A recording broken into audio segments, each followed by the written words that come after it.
Singkat saja, tutorial pasang dashcam part 2, dashcam belakang. Sama seperti dashcam depan ya. Kalian jangan tempelin dulu, melainkan kalian nyalain dulu dashcamnya, terus sambungin ke handphone. Kita cari dulu tengahnya, ini lensanya kan di tengah nih. Ini kita samain, oke. Jarak sini sama, sip. Untuk hasil footage-nya seperti ini. Peletakan dashcam ini tergantung selera masing-masing ya. Ada yang diletakin di atas, ada yang di kaca. Ini gua kan bikin tutorial yang di atas dulu di plafon. Cuman ada plus minusnya. Plusnya satu, setting kabelnya gampang. Dua, field of view-nya lebih natural. Point of view-nya tuh jadi seperti kita melihat dari dalam mobil tuh. Cuman minusnya satu, kalau yang punya defroster akan ngehalangin ke ini hasil rekaman. Minusnya lagi, field of view-nya jadi lebih sempit. Kalau kita retakin di kaca, dia field of view-nya lebih luas, karena kan langsung ke kaca. Cuman, kita kan nyeting kabel harus melalui panel-panel pintu bagasi. Kecuali buat kalian yang mobilnya itu sedan, itu jauh lebih gampang. Semua kembali lagi ke selera masing-masing. Sekarang saatnya kita ngatur kabelnya. Untuk rapiin kabelnya, kalian mulai dari depan ya. Karena kalau dari belakang, akses kabelnya susah untuk nyumpetin di depan. Karena belakang cenderung lebih banyak ruang. Kalau di depan, ruangnya lebih sempit. Jadi kalian urutin dulu dari depan, lalu ke belakang. Simpel saja, seperti tutorial pertama, kita masukin aja ke plafon. Di atas sudah rapi, sekarang kita tinggal ini, jalur kabelnya ke sini sama seperti kamera depan. Bedanya kalau kamera depan ke bawah, ini ke belakang.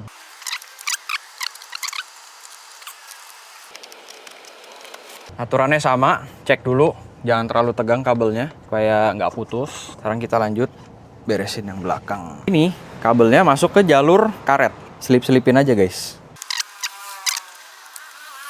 Ini ya guys, tadi jalurnya di balik karet, ini keluar di sini, terusin aja ke belakang. Nah, oke. Terus lanjut seperti pilar A. Ini pilar B namanya, kita cungkil sedikit. Oh ya, take notes, do it at your own risk ya guys. Karena kalau lewatin jalur-jalur airbag gini, kemarin ada yang nanya ini bakal ngalangin, kalau amit-amit airbagnya meleduk, ngalangin nggak? Gue juga pribadi nggak tahu ya. Amit-amit sih jangan sampai pakai airbag. Ini gue hanya tutorial masang dashcamnya aja. Untuk yang teknikal kayak gitu, jangan sampai terjadi. Ketemu cara gampangnya ya, kalian tinggal buka karet pintu depan sama pintu belakang. Dan di sini ada celah nih guys. Tuh, ada celah, bisa langsung keluar lewat belakang. Jadi kabelnya kalian copotin aja dari dashcam. Nih ya, ujungnya kalian selipin aja. Oh, dari situ. Nah, dah. Memang agak Kayaknya tricky. segitu doang ya. Iya. Belakang tuh memang agak tricky guys. Kalau mobil Eropa apalagi, yang panel gapnya tuh lebih rapet, terus lebih padat, pasti lebih susah, harus lebih sabar. Karena biasa tuh Eropa di balik ini aja tuh mereka padat banget, ruang kosongnya kecil banget gitu loh. Itu banyak gitu ya, sama elektrikal. Iya, elektrikalnya juga banyak. Oke, sekarang kita udah beres yang dari ini depan, kita beresin dulu. Lanjut, jalur kabelnya masuk ke balik karet sini.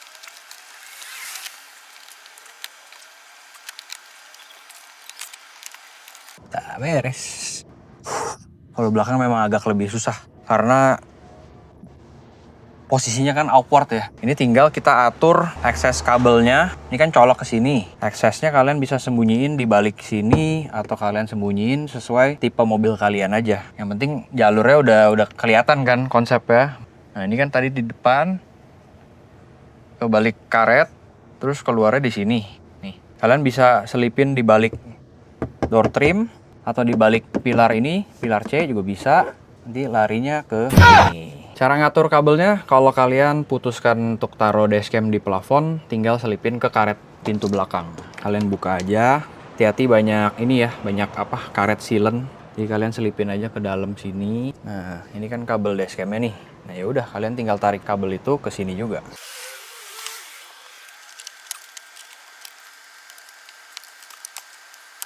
Masuk guys.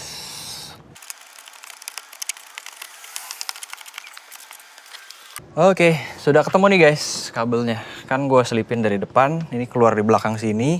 Ini dulu nih dirapiin kabelnya si dashcam.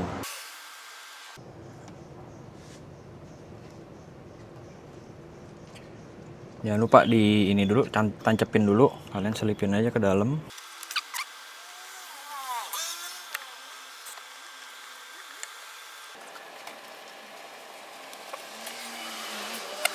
tinggal beresin excess kabelnya ini. Untuk kabel merah ini, dia adalah trigger wire namanya. Ini biasa dihubungkan ke lampu mundur, supaya kalau ada dashcam yang support kayak di spion tengah tuh, pas masuk gigi mundur, dashcamnya jadi berganti fungsi jadi kamera mundur gitu. Kalau nggak dipakai, kalian bisa tutup aja ujungnya pakai selotip kabel. Selesai gitu aja. Nah, yang opsi kedua itu kalian bisa taruh di kaca. Kalau mau yang pasti nempel ya. Kalau ini kan biasanya suka nggak nempel. Ketoel dikit aja lepas sebenarnya. Cuman karena dia dashcam belakang ini enteng, masih aman lah selama gue coba ya. Kalau kalian mau yang lebih rekat ya tempel di kaca. Kalau di kaca sini kalian kabelnya ke dalam, ini harus dibuka. Lari ke sini, ini kan ada kopong nih ya. Kalian harus cari feeling sampai kabelnya ketemu ke sini. Pas di sini, kalian harus cari lagi feeling sampai kabelnya keluar ke dalam sini. Itulah kenapa gue menghindari pasang di kaca. Capek soalnya. Konsep tergampang menurut gue ini. Kalian tempelin aja di sini. Jadi jalur kabelnya tuh di dalam mobil. Setelah gue coba, ini kan biasa memang karet di belakang nih banyak silennya ya.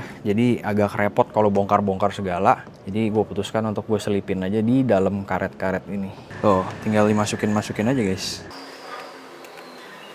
Kalau yang udah, kalian tutup. Nih, fungsi cungkilannya kalian cungkil, terus kalian tempel gini.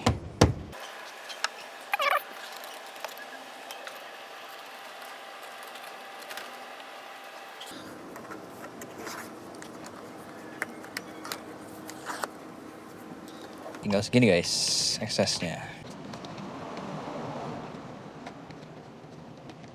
Cakep.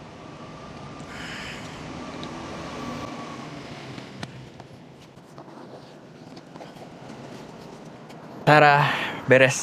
Oh iya, tadi mulai dari 13.15, sekarang 13.50, 35 menit. 25 menit. Hah? 25 menit. 15 ke 50, 35 menit kan? 35 menit ya? Iya, 35 menit kalau cara yang ini. Kalau kalian mau tempel di kaca belakang, itu bisa sejam lebih. Percayalah.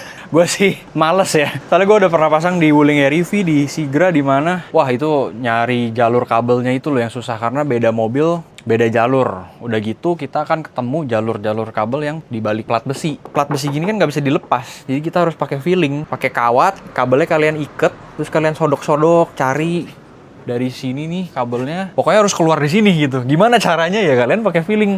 Ayolah, cari-cari gitu. Terus dari sini aja masih lari lagi ke sini. Kalian harus nyari lagi nih. Terus dari sini, ini kan kita harus buka plafon.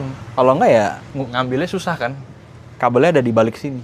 Gue rekomen pakai cara ini aja, udah lebih dari cukup kok untuk perekaman belakang. Viewing angle-nya juga menurut gue jadi lebih natural, karena seperti kita lihat dari dalam mobil. Bedanya memang trade-off-nya, defogger belakang masuk ke dalam footage, kemudian field of view-nya jadi agak lebih sempit, tapi ya sudahlah. Sama gue juga lupa info, kalau kalian tempel di kaca, pintu bagasinya harus dalam keadaan tertutup ya. Jangan kalian tempel pintu bagasinya kebuka. Percayalah, nanti itu footage terbolak-balik. Kalian bingung cari kiri kanan nih gimana, segala macam mirroring. Ada dashcam yang punya fitur flip, tapi pada saat dashcam yang nge-restart, image-nya balik lagi.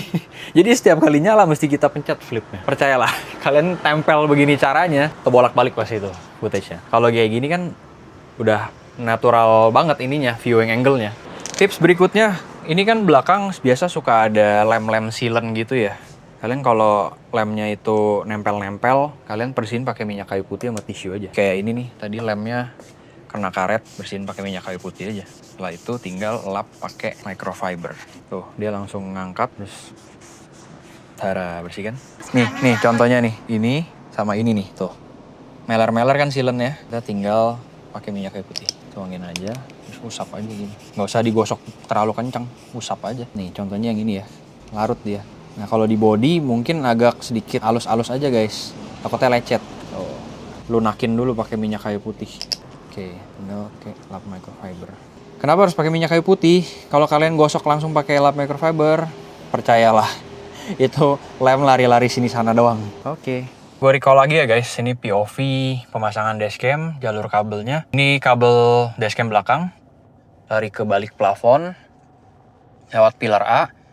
Kalau dashcam depan kita arahin ke bawah, dashcam belakang kita ambil jalur di sini, di balik kabel, di balik karet.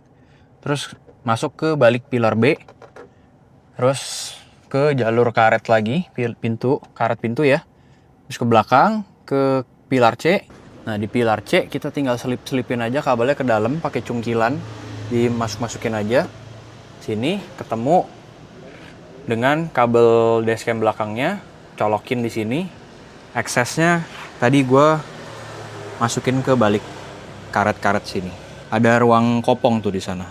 Untuk posisi dashcam di plafon sini memang jadi kurang nempel, tapi karena dia ringan, jadi pengalaman gue sih dia nggak cepet lepas ya. Kalau mau lebih enak, lebih rekat ya ke kaca. Cuman jalur kabelnya jadi mesti ke door trim, terus ini pakai filling di balik panel besi ini nih, masuk ke sini. Dari sini kita mesti cari filling juga masuk ke sini. Yang ini tembusnya ke balik sini. Nah, ini juga pakai filling di balik pilar ini. Kalau mau gampang ini harus dilepas juga pilarnya. Baru ke depan sama seperti tadi. Sekarang saatnya kita tes hasil rekaman depan belakangnya ya. Untuk dashcam yang gue pakai di BYD Attoan gue, si Atoy, gue pakai si DDPi Z60 Pro. Kamera depan dan kamera belakang. Kamera depannya dia 4K, kamera belakangnya 1080p. Gue akan coba lewatin jalanan yang ada gabruk-gabruknya ya. Apakah dashcam belakang akan copot, akan lepas? Kita akan coba langsung. Kalau menurut gue sih untuk kamera depan itu oke banget ya, karena 4K.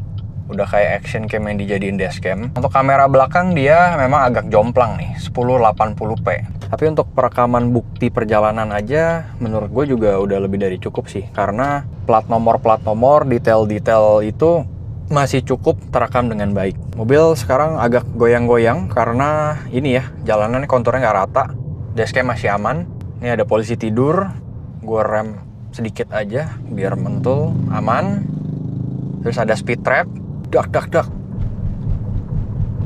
Aman juga. Tuh, goyang-goyang aman. Gue sengaja lewatin jalanan yang tuh goyang-goyang ya, gubrak-gabruk. Dan aman guys dashcamnya, nggak lepas. Tuh. Oke guys, kalau gitu sekian dulu tutorial pasang dashcam belakang ya. Beda mobil bisa beda tingkat kesulitan. Biasa kalau mobil-mobil Jepang, di balik panelnya itu biasa lebih kopong. Makanya lebih gampang untuk nyelip-nyelipin kabelnya. Kedua, kalau untuk mobil-mobil yang punya side airbag, itu gue juga nggak tahu ya, apakah akan mempengaruhi atau menghalangi saat amit-amit airbag itu diperlukan. Jadi do it at your own risk aja ya. Gue cuman memberikan tutorial pemasangan, sisanya ya tergantung kalian pribadi masing-masing. Terakhir, rekomendasi dashcam dari gue itu kalau yang gue pasang ini adalah DDPi Z60 Pro, kamera depan dan belakang. Menurut gue udah oke banget. Dashcam yang paling oke yang pernah gue punya. Tapi kalau kalian merasa lagi on budget, kalian bisa CO yang 70mi A200 yang gue taruh di keranjang kuning. Itu 1 jutaan udah dapet kamera depan dan kamera belakang juga. Menurut gue udah lebih dari cukup sebagai bukti perjalanan kalian. Terima kasih yang sudah menonton sampai akhir. Semoga tutorial gue ini bisa membantu. Dan kalau mau sedikit ada support, jangan lupa ya CO dashcamnya melalui link affiliate gue aja. Supaya gue ada komisi sedikit lah. Terima kasih banyak yang sudah menonton. Sampai jumpa lagi di video berikutnya. Bye-bye.